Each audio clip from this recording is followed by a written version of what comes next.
Bonsoir, bonsoir, bienvenue sur Radio-Verse, la web radio que vous pouvez écouter sur radioverse.fr et sur toutes les plateformes de streaming audio. Je rappelle que tous nos replays sont disponibles sur lanuitdimanche.fr. Aujourd'hui, je reçois Elzadek Marceau pour son livre aux éditions de la Fabrique, La violence en spectacle. Bonsoir Elzadek Marceau et merci d'avoir accepté notre interview. Merci de m'avoir invité. Avant de parler de votre livre, je voulais parler un petit peu du collectif Fracas. Et aussi de votre métier. J'ai lu ça dans un article, j'ai oublié de noter la référence, je m'en excuse, mais c'est un article de presse et il commençait de cette façon-là. La psychosociologue Elzadek Marceau intervient comme bénévole au sein du collectif d'entraide queer et féministe Fracas. Alors autant pour la deuxième partie, j'étais au courant, et puis en plus vous en parlez dans votre livre, les psychosociologues, je crains de pas trop savoir ce que c'est. Est-ce que vous pouvez m'expliquer, grosso modo, en quoi consiste le terme de psychosociologie? Oui, bien sûr. Donc la psychosociologie, c'est un champ scientifique qui tire à la fois avec un pied dans la sociologie et un pied dans la psychologie. Et c'est une méthode et une théorie d'intervention clinique, c'est-à-dire comment on peut intervenir dans des groupes auprès de personnes, tout en s'appuyant à la fois sur des savoirs en psycho et à la fois sur un savoir en socio. Donc c'est intriqué à la fois ce qui se passe à un niveau subjectif et ce qui se passe à un niveau social. D'accord, donc ça éclaire énormément et votre livre et votre participation au collectif Fracas.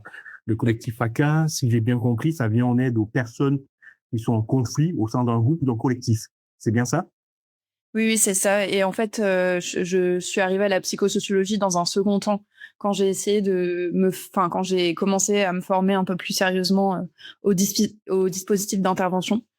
Donc, c'est Fracas qui m'a amenée vers la psychosociologie. D'accord. Et du coup, ça veut dire quoi? Ça veut dire que avant vous aviez un autre métier avant d'aller vers la psychosociologie, c'est bien ça? En fait, moi, j'ai fait des études de sociologie à la base. Ensuite, j'ai arrêté de faire ces études et j'ai cofondé le collectif Fracas, mais ça a toujours été depuis le début un collectif bénévole. Et à côté, du coup, j'avais des petits boulots, j'avais des boulots alimentaires.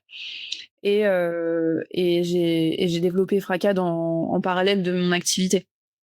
Et donc, Ok, dans un d'accord. second temps, j'ai arrêté de travailler quand j'étais au chômage pour reprendre des études, pour me former à l'université pour reprendre après le travail de Fracas un peu mieux. Ok, d'accord, je comprends mieux. Du coup, dans Fracas, le collectif Fracas, attention, je mettrai le lien du collectif sur notre site internet et dans la description de l'épisode, vous pourrez cliquer dessus. Vous parlez dans ce groupe-là, et vous en parlez aussi dans le livre, de justice réparatrice et de justice transformative.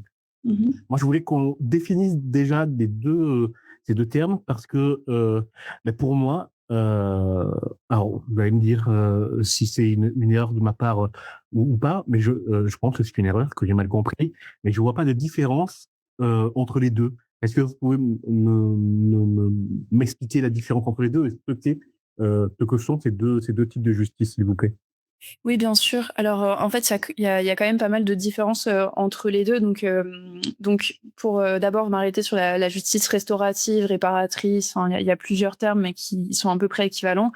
C'est une forme de justice qui vise à accompagner les protagonistes directs d'une situation de conflit ou de violence, dans l'idée de venir soit restaurer le lien, soit de pouvoir réparer le tort causé par la situation. Donc c'est à la fois une justice qui accompagne les auteurs entre guillemets des torts subis et à la fois les victimes, soit dans des processus de médiation, soit dans des processus plus collectifs.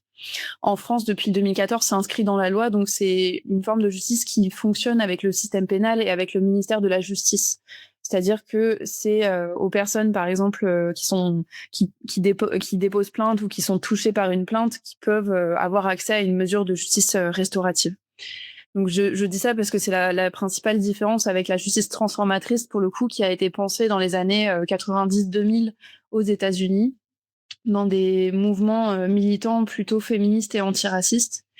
avec des femmes et des militantes qui avaient comme enjeu de réfléchir à des modes alternatifs de justice, parce qu'elles savaient que si elles faisaient appel à la violence dans leur communauté, souvent avec des personnes précarisées, des personnes sans papier, des personnes issues de l'immigration, etc., elles savaient que faire appel à la police allait souvent rajouter plus de violence à la violence. Et donc, il y avait l'enjeu d'inventer des alternatives et de penser à des manières de prendre en charge les violences qui traversaient leurs espaces, d'une manière aussi qui permette de réfléchir aux causes structurelles et systémiques de ces violences. Donc en fait, la justice transformatrice, la différence principale entre les deux, c'est que c'est une justice qui est profondément abolitionniste, dans le sens où elle vise et elle repose sur l'idée que le système pénal doit être aboli parce que c'est un système qui reproduit des oppressions systémiques et qui reproduit des formes d'exploitation des populations racisées, des populations pauvres. Et donc, il y a l'idée que en se passant du système pénal, ça nous laisse aussi le champ un peu plus large pour transformer les causes structurelles des violences, quelles qu'elles soient, y compris par exemple le système capitaliste, le système post-colonial, etc. Donc la différence entre les deux, c'est la première, c'est le rapport au système pénal. Donc il y en a la justice restaurative en France repose sur le système pénal, alors que la justice transformatrice, c'est pas le cas. Et la seconde chose, c'est que là où la justice réparatrice cherche plutôt à venir restaurer un état d'apaisement antérieur, la justice transformatrice, elle s'appuie sur la situation de violence pour transformer la société. Et donc, c'est une forme de justice qui est beaucoup plus portée sur l'avenir, on va dire. D'accord. C'est beaucoup plus clair pour moi. Je m'excuse. C'était était effectivement clair dans le livre aussi. Vous y faites référence maintenant que j'entends votre explication dans la dernière partie du livre, avec quelques exemples précis. On y reviendra un peu tout à l'heure, mais ça fait aussi référence à votre premier livre, Faire justice, il me semble. Et avant que vous répondiez, je préviens que Faire justice, je n'ai pas terminé. Donc, si j'y fais référence, c'est sur j'ai lu à peu près un peu moins des 100 premières pages. Donc, mais il me semble que vous parlez aussi de ça dans ce premier livre, effectivement. Tout à fait. Tout à fait. Et peut-être juste pour dire que le collectif Fracas, pour le coup, on ne dit pas qu'on fait de la justice transformatrice ou qu'on fait de la justice restaurative, parce que nous, on fait plutôt de l'accompagnement, soit à un niveau individuel, soit à un niveau collectif. Mais en tout cas, on s'est beaucoup inspiré de ces méthodes ou dispositifs. Sur Fracas, j'aurais une autre question, mais j'y viendrai un peu plus loin dans l'entretien, parce que vous en parlez dans votre livre, notamment dans ce troisième chapitre, troisième partie que je viens d'évoquer, et vous dites quelque chose, moi, qui m'a laissé, qui m'a fait tomber de ma chaise, quoi. Mais je cheese. On parlera un peu plus tard. Je veux bien qu'on commence avec, qu'on parle vraiment de votre livre cette fois-ci, après cette petite introduction. Alors moi, je suis très attaché à l'écriture et au style quand on lit un roman ou un essai, et je trouve que vous avez une écriture un peu d'urgence. C'est-à-dire que moi, j'ai commencé le livre. Et j'ai eu l'impression, comme disait aussi, ok, assis-toi, et puis vous enchaînez les réflexions, les déductions sur déductions, et vous prouvez tout au long de du livre le propos du livre, quoi. Et j'ai vraiment eu cette impression d'urgence dans le bon sens du terme, hein. Est-ce que c'est quelque chose que vous avez travaillé, le style, ou vous l'avez écrit sans penser j'allais dire au style, je le répète encore une fois. Est-ce que vous l'avez travaillé, quoi? Est-ce que vous avez repris des passages, ou est-ce que vous l'avez écrit d'une traite? Dans tous les cas, le style, c'est le fruit de beaucoup de travail en soi, notamment entre mon éditrice et moi-même, parce que elle repasse après moi, et elle m'a vraiment beaucoup aidée dans les formulations et dans le fait de travailler le rythme du texte.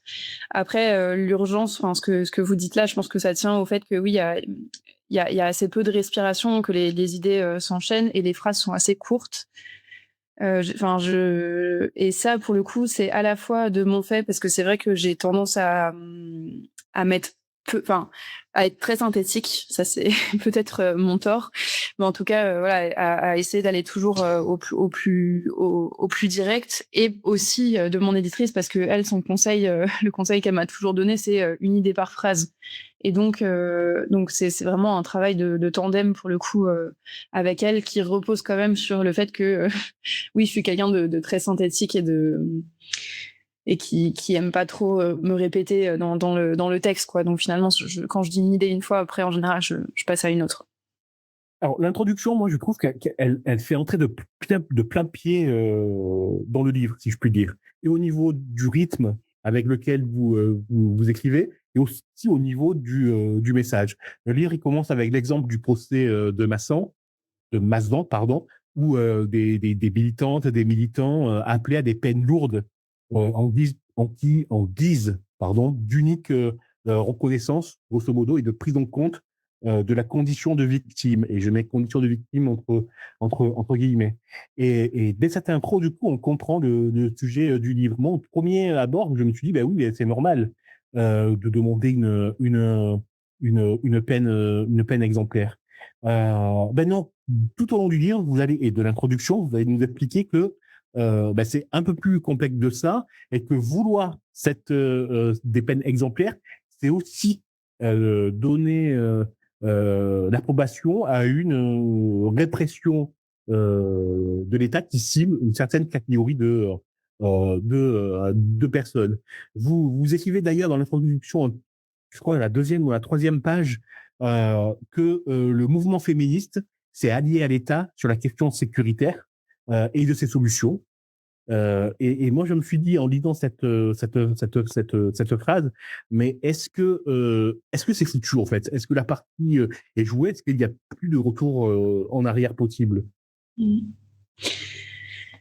Ben, c'est une très bonne question. Je pense que effectivement, on s'est enfermé dans une forme d'alliance à l'égard d'un État qui repose essentiellement ou principalement sur une industrie de guerre, sur une industrie de la sécurité, et une industrie policière, etc. Et que ces alliances nous ont enfermés, nous ont compromis en tant que mouvement. Mais je pense que il est jamais trop tard, et qu'on peut sortir de l'impasse dans laquelle ça nous a mis, aussi bien au niveau du mouvement et des scissions que ça a entraîné en interne, que au niveau de la société, et de comment le mouvement féministe se positionne à l'égard de la situation sociale, politique et internationale actuelle. Je pense qu'il y a des choses très prometteuses qui se passent au niveau des mouvements sociaux en ce moment, notamment autour de la mobilisation autour du génocide en Palestine, mais aussi autour des guerres impérialistes menées par Israël et les États-Unis, qui, moi, me donnent beaucoup d'espoir sur la capacité de mobilisation du mouvement féministe à l'intersection de plusieurs luttes. Donc non, je pense pas que c'est foutu. Je pense simplement qu'on doit redresser la barre au niveau de ce qu'on demande au nom de notre propre sécurité. Et c'est là-dessus que je tente d'écrire justement dans le livre. Oui, si j'ai bien compris la conclusion, vous dites que de toute façon, entre les différentes luttes, on a des désaccords, mais qu'il faut pas avoir peur de les dire, de les expliquer, pour aller au-delà et de voir ce qui se cache derrière les freins que l'on peut avoir. C'est bien ça, grosso modo, ou pas?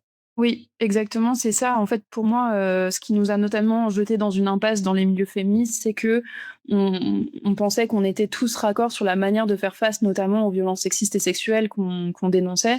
Or, pour moi, on doit remettre de la conflictualité sur les revendications qu'on fait au nom de notre propre sécurité et au nom de la lutte contre les violences sexistes et sexuelles. Donc pour moi, remettre de la conflictualité, c'est remettre du débat, c'est remettre de l'échange, de la discussion, et aussi faire un bilan sur les stratégies qui ont été choisies pour ces luttes-là. Mais du coup, ça, c'est aussi indiquer là où on s'est trompé, là où c'était des bonnes stratégies, là où c'était des moins bonnes stratégies. Et donc, tout ça, c'est remettre du mouvement, finalement, dans les mouvements féministes, là où, pour moi, on s'est enfermé dans une sorte d'impasse délétère qui nous a fixés dans des positions difficiles. Ça fait penser, vous citez en introduction, ou dans la première partie, la féministe Aya Gruber. J'espère que je prononce bien son nom. C'est une scène qui m'a marqué parce qu'elle répond à la question comment faire si on n'incarcère pas les personnes qui commettent les violences, etc. Et elle dit donnez de l'argent aux femmes et on lui répond oui c'est ça et, euh, et compte là-dessus ça va tout changer. Et je relis ça au fait que vous dites juste après c'est un manque d'imagination quoi. Ouais. C'est c'est un manque d'imagination pour les solutions. C'est un vrai frein, ça, du coup, l'idée qu'on soit tellement matrixé qu'il n'y ait qu'une seule réponse possible, on n'est pas capable de réfléchir à autre chose. Bah ouais, tout à fait. Moi, ce qui m'intéresse aussi dans cet extrait, c'est que en fait, elle dit, c'est des jeunes féministes qui viennent la voir et qui lui disent, mais si on met pas les auteurs en prison, comment on lutte contre les violences sexistes et sexuelles? Et elle dit, bah si on s'appuie sur, je sais pas, par exemple le féminisme marxiste, la longue tradition du féminisme des années 70, en fait, il faut plutôt donner de l'argent aux femmes. Et en fait, ça paraît aux jeunes féministes comme une aberration totale. Et donc moi, ce que j'essaye de dire, c'est que si on veut sortir de cette impasse, pour moi, il y a deux choses. C'est que à la fois, il faut qu'on renoue avec notre héritage féministe qui s'est mobilisé autour des questions de justice sociale, qui s'est passé dans les années 70 et qui a porté une pensée qui est extrêmement puissante et intéressante, justement sur les stratégies de résistance et de contre-pouvoir par rapport à l'État. Ça, c'est la première chose. Et la seconde chose, c'est de comprendre que au fur et à mesure des années, j'imagine qu'on va y revenir, mais il y a eu une restriction, une auto-restriction des luttes féministes sur des enjeux principalement de droit pénal. Et c'est compréhensible, et j'ai essayé de l'analyser et de comment on en était venu là, mais qu'en fait c'est une auto-restriction et que si on arrive justement à sortir des revendications en termes pénaux, peut-être qu'on peut commencer à apporter des revendications en termes de justice sociale, de justice économique, de justice de travail, de justice en termes d'accès à la santé, au droit du logement, enfin tout ça quoi. Et donc c'est de voir que on a eu tendance à se surconcentrer sur une réponse finalement dans l'après-coup sécuritaire, alors que finalement la manière la plus efficace de prévenir ces violences, ce serait d'agir à un niveau beaucoup plus macro et beaucoup plus large finalement que les questions de droit pénal. Alors moi, là-dedans, il y a un paradoxe, en fait, que j'ai du mal à comprendre. Et j'ai préparé l'interview avec Kiwi, que je salue, qui n'a pas pu venir lors de l'enregistrement de cette interview. Il y a un paradoxe qu'on a eu du mal à comprendre. On avait interviewé Naïlé du collectif Toutout à l'occasion de la sortie d'un rapport sur ce qui se passe quand une femme va porter plainte au commissariat ou en gendarmerie lorsqu'elle est victime de violences. Et le paradoxe, il est là, c'est que ce qui se passe, c'est rien, en fait. On la prend de haut, on lui déconseille de porter plainte, de poursuivre. Et de notre côté, il y a tout un mouvement qui fait confiance encore à la police, à la justice, et qui dit, ben non, il faut plus de police, plus de restrictions, etc. Alors que dans les faits, il y a très peu de personnes qui vont finalement porter plainte. Comment vous expliquez ce paradoxe? Et est-ce que peut-être on a mal compris qu'il n'y a pas de paradoxe? Si, pour moi, il y a un paradoxe et c'est d'ailleurs un peu le point de départ, le cœur même du livre là que j'ai écrit. C'est-à-dire que, voilà, moi, j'ai 30 ans, je suis une jeune féministe encore, on peut dire ça, et j'ai moi-même hérité du paradoxe que vous nommez là. C'est-à-dire qu'on fait face quand même depuis quelques années à une critique assez cinglante, notamment de la part des mouvements antiracistes, des mouvements autour des violences policières, à l'égard de la police, de la prison, même de l'État aux États-Unis notamment. Cette critique est assez forte et cette critique est complètement rentrée dans les mouvements féministes, c'est-à-dire que il y a quand même une pensée relativement commune sur le fait que la police est profondément violente, que la prison est profondément violente, etc. Et pourtant à côté, on n'arrête pas d'inviter les victimes à aller porter plainte, à se tourner vers l'État pour faire face à leur situation, alors même qu'on sait que très peu d'entre elles obtiendront gain de cause, que très peu d'entre elles pourront être protégées effectivement par la police. Et donc, pour moi, c'est là le paradoxe, c'est que si on fait ces constats, comment ça se fait qu'on n'en soit pas justement à proposer des alternatives, à s'organiser pour proposer des alternatives pour ces personnes, au lieu de continuer à les pousser vers la porte des commissariats. Et donc, moi, je pense effectivement que c'est ça qui m'a beaucoup interrogée, de me dire, en fait, quel est l'intérêt pour ces féministes, notamment, de continuer à pousser vers le dépôt de plainte, alors même qu'elles savent que ça ne fonctionne pas, que ça fonctionnera que pour un très petit nombre d'entre elles. Et c'est ça que j'ai essayé de voir, c'est comment finalement ces féministes-là se retrouvent à défendre une sorte de monopole pour les professionnels du droit sur nos affaires de violence, sur nos situations personnelles, etc. Comment elles se retrouvent finalement à défendre cette alliance avec l'État et avec la justice, alors même que y a des faits, il y a des chiffres, il y a des constats qui commencent à être à être largement partagés sur l'échec de ces instances-là. Donc en fait, c'est toute la question du livre et c'est à ça que j'essaye de répondre, justement. Alors sur ça, vous prenez un exemple concret dans le livre et, je voulais être sûr d'avoir bien compris parce que je vais raconter l'exemple que vous prenez. Ça se passe aux États-Unis, c'est dans les années 1970 et il y a une étude sur les personnes qu'on incarcérait d'office dès qu'elles commettaient des violences sur leur épouse, collègues, etc. Et donc, on voit que les violences s'arrêtent forcément puisqu'elles sont incarcérées. Et puis, 15-20 ans plus tard, il y a une autre étude qui est faite sur les conséquences de cette incarcération sur la victime. Et je mets victime entre guillemets. Et on s'aperçoit qu'il y a beaucoup qui sont morts de crise cardiaque, par exemple, vite, parce que sur ce choc de l'incarcération, tout ce qui a été vécu a développer des maladies cardiaques. Et la deuxième étude qui est faite montre que ce n'est pas la solution à l'incarcération. Et surtout que à travers cette incarcération, on stigmatise les personnes racisées. Parce que alors, je ne vais pas dire parce que, les personnes racisées, point. Est-ce que j'ai bien compris ou pas?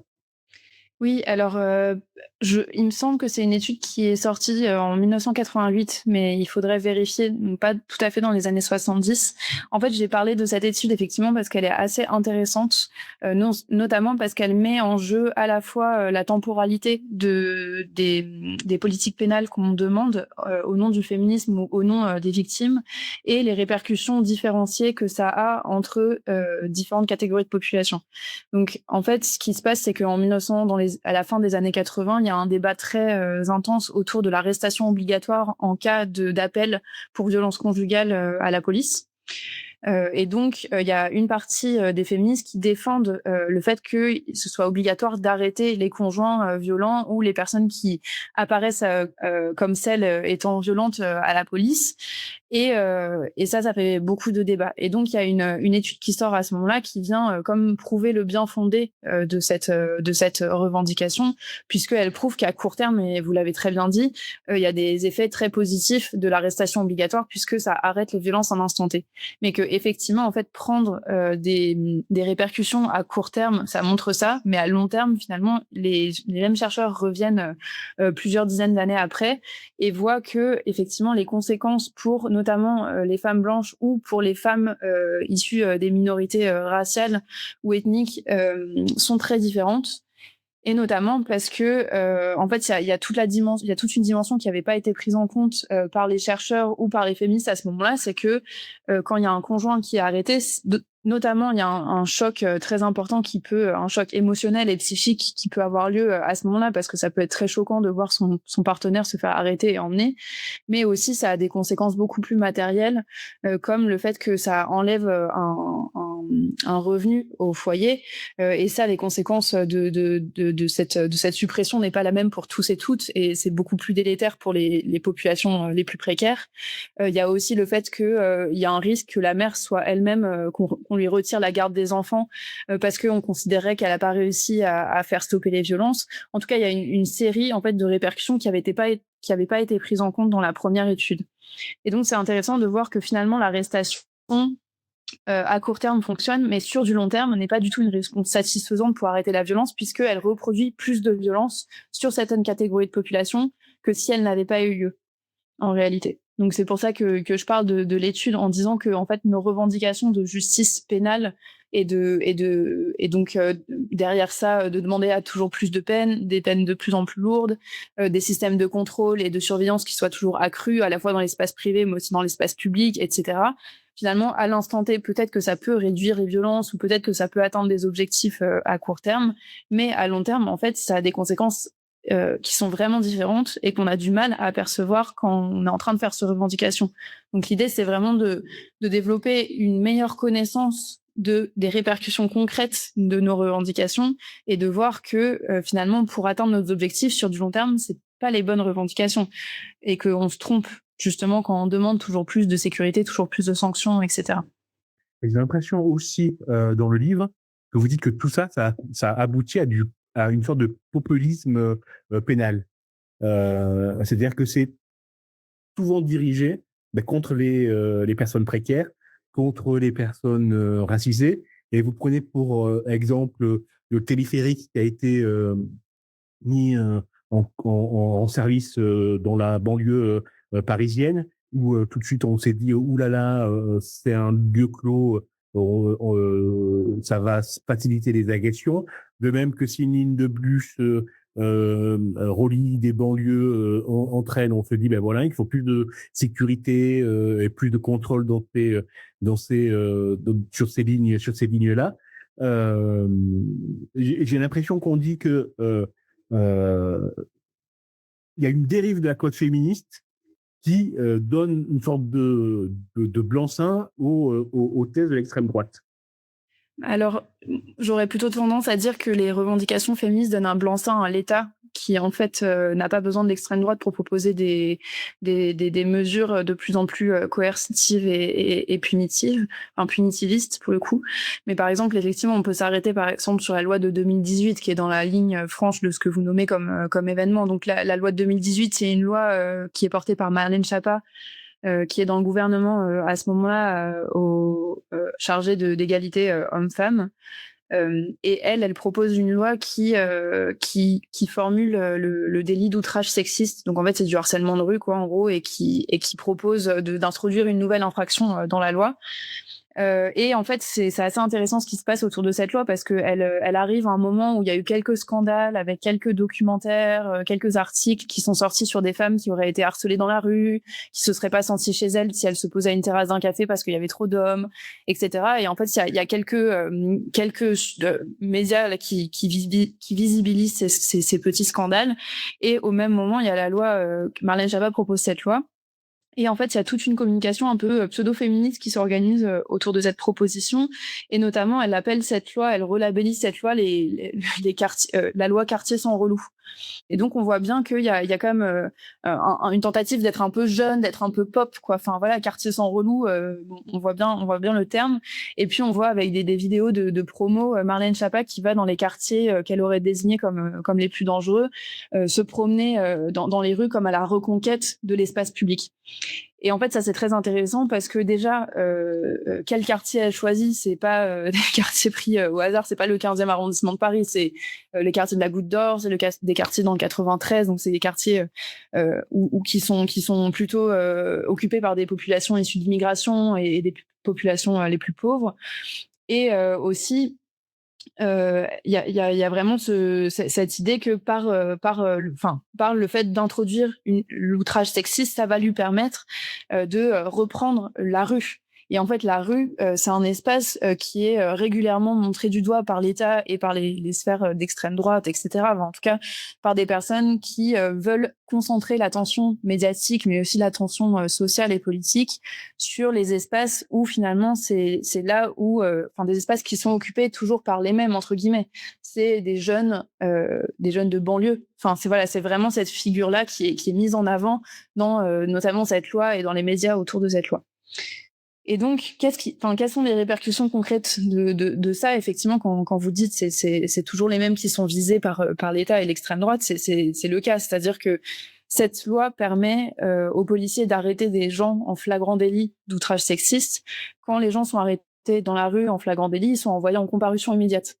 Les gens qui paraissent en comparution immédiate, souvent enfin, les trois quarts du temps, c'est des gens qui sont du coup pris en flagrant délit dans la rue. C'est des personnes qui sont racisées, qui sont encore une fois issues des classes populaires. Et dans les procès de comparution immédiate, c'est 70% de peines de prison qui sont. C'est une justice à la fois expéditive, mais aussi très dure à l'égard des personnes qui passent dans ces cours et qui sont souvent envoyées en prison directement, quoi. Donc on voit bien en fait le lien qui est fait entre des histoires, enfin des scandales féministes, enfin des scandales qui sont mis un peu en scène, qui seraient des scandales qui touchent à la cause des femmes en tout cas, qui relient la réponse de l'État, qui relient en fait l'incarcération de masse et une surcriminalisation des classes populaires et des personnes issues de l'immigration. Donc on voit bien qu'en fait il y a un fil tendu entre ces différents éléments. Et donc que, en fait, d'avoir soutenu cette loi, en fait, ça permet aussi à l'État de poursuivre une politique pénale extrêmement inégalitaire, notamment. Oui, c'est ça que je trouve ça fou, moi. C'est que la fascisation, maintenant, elle est acceptée, quoi. Et que elle ne fait plus de scandale, quoi. On l'accepte. Ok, elle est là. Elle est là. Et alors? Euh, Sur ça, je tease aussi un petit peu, parce que vous en parlez aussi en conclusion et dans le livre, j'avais une question sur ça, une interrogation. On y viendra un peu plus tard. Mais pour rebondir vraiment sur ce que vous venez de dire, je voudrais citer que vous écrivez dans votre livre. Vous écrivez: le mouvement féministe s'est trop reposé sur l'État pour poursuivre les agresseurs et faire avancer sa cause. La, conver- la convergence d'intérêts entre des États néofascistes et le féminisme majoritaire est inquiétante. Les revendications appelant aujourd'hui à davantage de politiques répressives et sécuritaires permettent cette collusion funeste. En gros, je reviens, j'ai l'impression que ça dit, ben voilà, les luttes féministes, en fait, elles facilitent et entérinent la domination de l'État. Et du coup, je reviens à ma première question de tout à l'heure. La première, hein, où je vous ai posé la question, est-ce qu'on a encore un champ, une vision optimiste à avoir pour l'avenir? Et moi, je vous avoue que de temps en temps, en lisant des passages, je me suis dit, putain, on est foutu, quoi. Je sais pas si c'est une question. Si vous voulez réagir, allez-y, sinon j'enchaîne. Bah, pour moi, y a certes une confiance qui a été acquise de la part de l'État par les féministes et qui est discutable et qu'on doit remettre en question. Et parce que on voit du coup ce que ça donne, par exemple, avec la loi de 2018, mais aussi avec des collectifs comme Némésis, qui en fait sont l'incarnation enfin, à l'extrême de certaines positions du féminisme majoritaire. Donc pour moi, effectivement, il y a clairement un problème qu'il s'agit de pointer du doigt. Mais encore une fois, en fait, l'héritage du féminisme, la culture féministe, c'est vraiment la culture de la controverse, c'est la culture du débat, c'est la culture du mouvement, c'est la culture de mettre à la critique, de mettre à la question des impensés. Et en fait, pour moi, quand on s'intéresse un peu à l'histoire du féminisme, on voit à quel point elle a été vive et à quel point elle a su rebondir à des moments où elle était prise dans des compromis qui, en fait, enfin, des compromissions. Et donc là, pour moi, c'est la force du féminisme et ce qui fait que j'ai toute confiance dans le fait qu'on arrivera à passer au-dessus des obstacles qu'on a aidé à mettre sur notre chemin.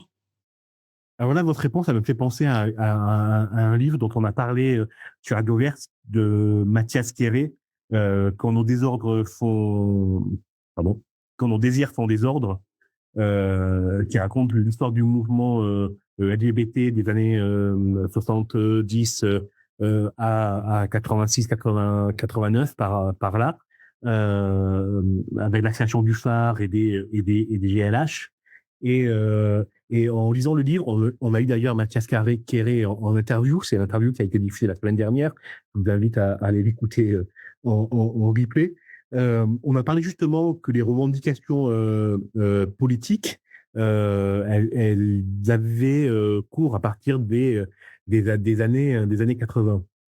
Mais surtout, ce qu'on voit dans le livre de Mathias Kéré, c'est que toutes les avancées, elles ont été pour le droit des homosexuels, elles ont été, comment dire, j'allais dire avancées, non, je viens de le dire, elles ont été mises en avant par les mouvements féministes. On se rend compte à la lecture du livre de Mathias Kéré, qui raconte donc cette histoire de lutte LGBT et de comment elle s'est construite, que sans le féminisme, sans les lesbiennes, il n'y aurait pas eu d'avancée sur les droits. Et je trouve ça fou, parce que l'air de rien, c'est aussi ce que raconte votre livre. Hein. C'est aussi ça que ça dit. Ça dit que si on est un peu béni oui oui et qu'on accepte tout, il y a plus de scandale qui surgit et on va droit dans le mur. Donc on en a parlé parce que c'est un paradoxe fou. Et j'avais fait le lien avec votre livre du coup, parce que avec votre livre du coup. Alors c'est un lien un petit peu ténu, mais je pense qu'il existe dans la réflexion en tout cas. Oui, oui, tout à fait, il existe. Alors j'ai pas lu son livre, à lui personnellement, mais par contre, je effectivement, il y a un moment où dans le livre où je parle justement des années 70 et du fait qu'il y a une forme de convergence d'élus, en tout cas d'alliances ponctuelles qui se sont effectuées entre, d'une part, le mouvement féministe, d'autre part, les mouvements, de libération, homosexuelle, comme le Phare, mais aussi des mouvements, comme le mouvement de prisonniers. Et en fait, c'est une époque, donc à la suite de mai 68, où le mouvement féministe est extrêmement vif. Et parce qu'il est un peu en marge du mouvement ouvrier à ce moment-là et du mouvement marxiste, il commence à faire des alliances, et notamment avec le mouvement ouvrier, sur le mouvement de prisonniers, sur une critique de tout ce qui fait forme prison, que ce soit à la fois le travail, le foyer, mais aussi des vraies prisons et des foyers pour jeunes femmes ou des hôpitaux psychiatriques. Et c'est vraiment un mouvement anti-institution qui s'effectue à ce moment-là au sein du mouvement féministe, sur lequel moi je me repose beaucoup, parce que c'est un mouvement qui est profondément révolutionnaire pour le mouvement féministe, qui justement développe à ce moment-là une réelle critique de l'État, du système pénal et de la prison, qui en fait a beaucoup d'écho dans la société à ce moment-là. Mais ce qui se passe et ce qu'on voit, et je pense que c'est la même chose qui se passe pour l'ensemble des mouvements sociaux à cette époque, c'est qu'à la fin des années 70, il y a un backlash néolibéral qui arrive en fait au début des années 80, notamment avec l'arrivée de François Mitterrand, avec la crise économique, etc. Et les mouvements féministes en fait commencent, et c'est à ce moment-là que commence une alliance en fait entre les féministes d'une part, les féministes plus réformistes en fait du mouvement d'une part, et l'État d'autre part, qui en fait commence à collaborer notamment sur la question de la lutte contre les violences sexistes et sexuelles, avec l'introduction du crime dans la loi, notamment avec une bataille qui commence dès 1978. Et en fait, ce qu'on voit, c'est que les mouvements sociaux à ce moment-là laissent finalement de côté les aspirations révolutionnaires, laissent de côté toutes les revendications contre l'État, pour finalement s'ancrer dans une politique de plus en plus axée sur le droit. Et donc, il y a une autorestriction à ce moment-là des mouvements sociaux qui traversent à la fois le mouvement féministe, mais pas uniquement, mais en tout cas qui prend le mouvement féministe de plein fouet. Et ça, c'est possible notamment parce que l'État voit son intérêt de son côté à ouvrir des canaux de communication et d'échange avec certains mouvements progressistes, puisque notamment avec l'arrivée de François Mitterrand, il y a l'ouverture d'un ministère des droits de la femme qui capte une personne des militantes de ces années-là. Et donc en fait, on voit qu'il y a une dévitalisation quand même globale des mouvements sociaux, y compris des mouvements de libération homosexuelle, mais aussi des mouvements féministes, etc., qui en fait commencent à ce moment-là à vraiment travailler main dans la main avec l'État, et à développer des revendications plus autour de la parité, de l'égalité homme-femme, etc. C'est une histoire commune. Oui, alors ça, je l'avais noté, justement, c'est dans une partie qui s'appelle l'histoire oubliée du féminisme anticarcéral. Et ça m'avait, alors, j'allais dire choqué, c'est pas le terme, mais encore une fois, je l'ai mis en parallèle avec le livre de Mathias Kéré, parce que dans le livre de Mathias Kéré, voilà, il explique que à ce moment-là, avec le SAR, etc., les GLH, ils ont tenté d'avoir des revendications politiques qui ont l'air d'avoir marché avec François Mitterrand, et puis au final, pas tant que ça, ils se sont détournés de la discussion avec le gouvernement. Mais vous écrivez donc dans cette partie: l'État sera en revanche disponible pour débattre avec les mouvements féministes. On assiste alors à l'ouverture d'un canal de discussion institutionnel qui crée les divisions profondes dont nous héritons actuellement. Et en lisant ça, je me suis demandé euh, euh, pourquoi l'État avait été sensible à ce moment-là, il avait ouvert ce canal de discussion, il a été réceptif, et pourquoi ça n'a pas marché de l'autre côté, du côté plus LGBT, d'après vous? Bah alors du côté LGBT quand même ça a fini par fonctionner parce que on a vu et ça c'est un peu la même chose du côté des féministes, c'est que en fait ce canal, ce que j'appelle ce canal de communication qui s'ouvre dans les années 80, finalement il reste ouvert jusque aux années en gros 2020 quoi. Et en fait au fur et à mesure peut-être que c'est arrivé plus dans un second temps.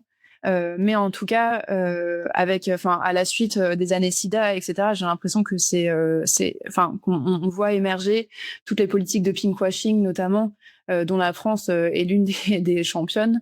Mais en tout cas, les féministes, peut-être que ça commence un petit peu plus tôt. Mais c'est notamment avec l'arrivée de François Mitterrand qui voit son intérêt à se reposer sur les mouvements féministes pour faire passer des lois, pour faire passer des politiques. Peut-être que l'État ne voit son intérêt vis-à-vis des mouvements LGBT que dans un second temps.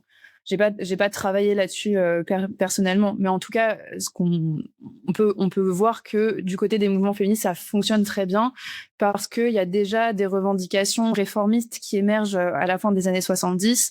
Il y a des revendications en termes de loi, notamment autour de la criminalisation du viol, mais aussi autour de la loi sur l'avortement, etc., qui émergent à partir de 75 en fait, qui fait que il y a une communication qui est très facilitée en fait par ces revendications, puisque l'État prend toute sa place à ce moment-là, puisque les féministes placent elles-mêmes l'État comme un interlocuteur et comme un interlocuteur valide pour venir soutenir le combat féministe. Donc en fait, c'est une danse qui se joue à deux. À ce moment-là, à la fois les féministes font un pas vers l'État parce que là où les féministes révolutionnaires étaient plus majoritaires au sein du mouvement au début des années 70, à la fin des années 70, c'est des féministes réformistes qui remportent la bataille, en gros. Et c'est grâce à ces féministes réformistes que l'État comprend qu'ils ont un enjeu à avancer sur ces questions.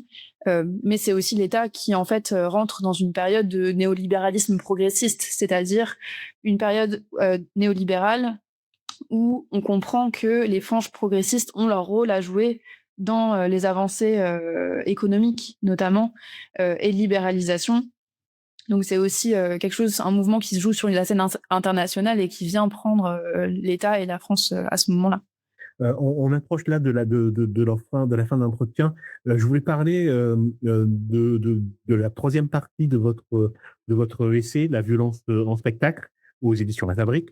Vous parlez de marché de récits traumatiques. Moi, c'est une notion qui m'a vraiment, dont je n'avais pas conscience, en fait, pour dire la vérité. Alors, j'avais bien vu tout le processus de la mise en avant de la figure de la victime. Ça, je pense qu'on ne pouvait pas le rater. Ouais, j'avais pas mis la réflexion que vous mettez derrière.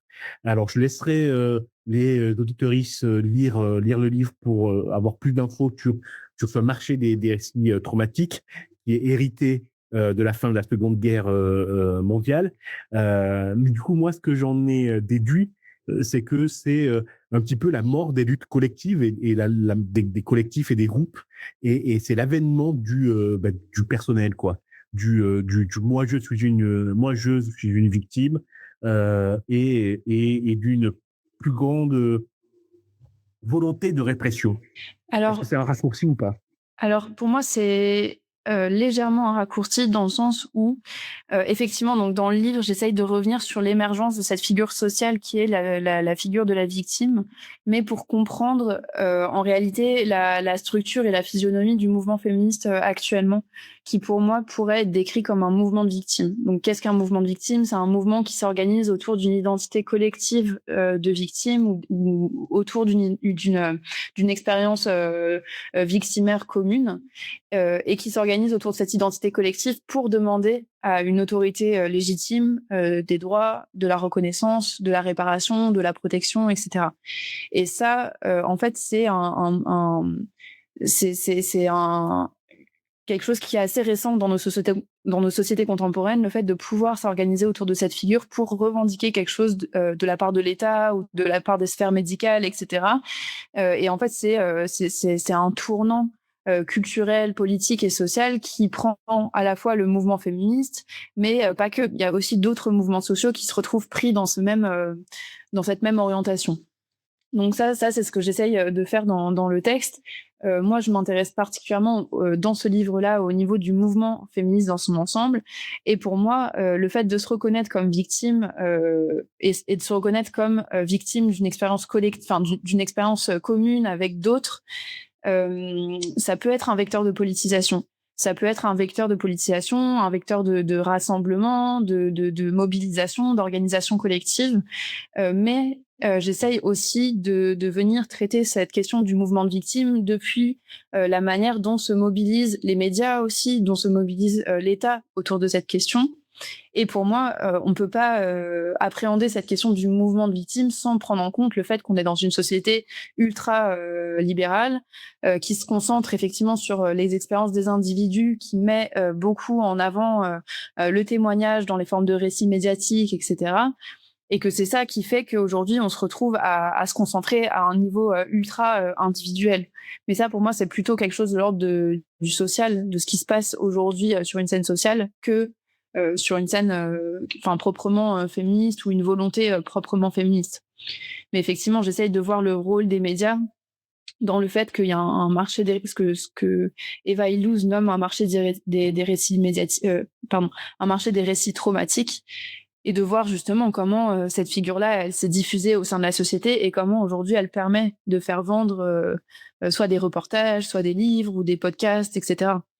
Et donc ça, c'est effectivement la dernière partie du livre qui essaye de comprendre un peu mieux les enjeux, notamment économiques, qui se tournent autour de cette figure-là. Moi, ce que j'ai bien aimé dans le livre, c'est que ça prouve, à mon sens, que c'est pas une lutte en fait qui doit être au centre, mais que c'est un ensemble de convergence. C'est la lutte contre le capitalisme, contre l'antiracisme, etc., etc. On peut pas faire un sans l'autre, quoi. Et je trouvais que la démonstration elle était frappante pour faire la boucle avec ce que je disais tout à l'heure sur votre style d'écriture qui est pour moi vraiment un style d'écriture urgence. On va reposer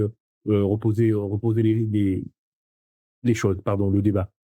J'aimerais juste citer une dernière phrase parce que je trouve elle est géniale, cette phrase. Cela nous entraîne à croire, alors ce besoin de se sentir en sécurité et protégé, cela nous entraîne à croire que le but de notre vie est de nous préserver individuellement, de nous protéger et de contrôler tout risque, plutôt que de créer des liens et du commun. La lutte contre la pauvreté, l'inégalité et l'exploitation passe au second plan, au profit des stratégies individuelles et de nos intérêts personnels. Je trouve cette phrase géniale, et si vous n'avez pas compris tout à la lecture du livre, elle éclaire totalement le propos, elle remet tout en place. En tout cas, ça a fonctionné pour moi. C'est cette phrase qui m'a fait comprendre tout le propos de votre livre. J'espère que vous m'en voudrez pas d'avoir attendu la conclusion pour tout remettre en place dans ma tête. Alors, on approche de la fin, c'est quasiment en fait la fin de l'entretien. Je voudrais vraiment signaler quelque chose d'important aux auditoristes qui nous écoutent, c'est qu'on a vraiment survolé votre livre. Hein. On a survolé la violence en spectacle aux éditions La Fabrique. On s'est fait l'impasse sur plein de sujets, la construction de la figure de la victime, quelque chose qui m'a, alors j'allais dire choqué encore, mais non, mais ce que vous appelez le fétichisme des faits, j'ai trouvé ça fou, quoi. Et encore une fois, même si on en a conscience, on le formalise pas comme vous le formalisez avec des exemples basés et précis qui ouvrent à la réflexion. J'ai fait l'impasse de pas mal de choses. On a vraiment survolé le livre. Donc, j'invite vraiment ceux qui nous écoutent et celles qui nous écoutent à aller voir le livre, à cliquer sur le lien qui renvoie vers le site de votre maison d'édition, La Fabrique, parce que rien ne vaut la lecture. Donc, j'espère vous avoir donné envie de vous plonger dans ce livre. Donc, cliquez. Est-ce que vous voulez ajouter quelque chose en conclusion, quelque chose qui me semble important et dont j'aurais dû parler et j'ai rien lu? Non, je pense qu'on a très bien survolé le livre. C'est très intéressant pour moi de voir qu'est-ce que vous avez retenu et de vous entendre en parler. Ça, c'était Ça, c'était très plaisant. Non, j'ai rien à rajouter. Mais parfait, j'ai une dernière chose à préciser. On fait gagner un exemplaire du livre d'Elsa Marceau, La violence en spectacle, aux éditions La Fabrique. Pour le gagner, c'est tout simple. Il faut juste nous envoyer un message, alors de la façon dont vous voulez. Un message via notre site internet, un commentaire sous la publication de cette interview, ou un message privé sur Instagram, enfin comme vous voulez. Vous nous dites que vous voulez gagner l'exemplaire et on fera un petit tirage au sort. Je rappelle que nous mettons tous les liens dans la description de l'épisode et sur notre site internet lanuitdudimanche.fr. Donc n'hésitez pas à cliquer. Merci encore une fois Elzadeg Marceau. Je vais vous laisser le mot de la fin parce que comme l'exige maintenant la tradition dans précédemment, on laisse l'invité choisir le générique de fin. Donc ça peut être une chanson, un impru, ce que vous voulez, ce que vous écoutez actuellement. Je vous laisse la parole et je vous remercie encore. À bientôt. Alors, en ce moment, j'écoute beaucoup de musique d'Amérique latine.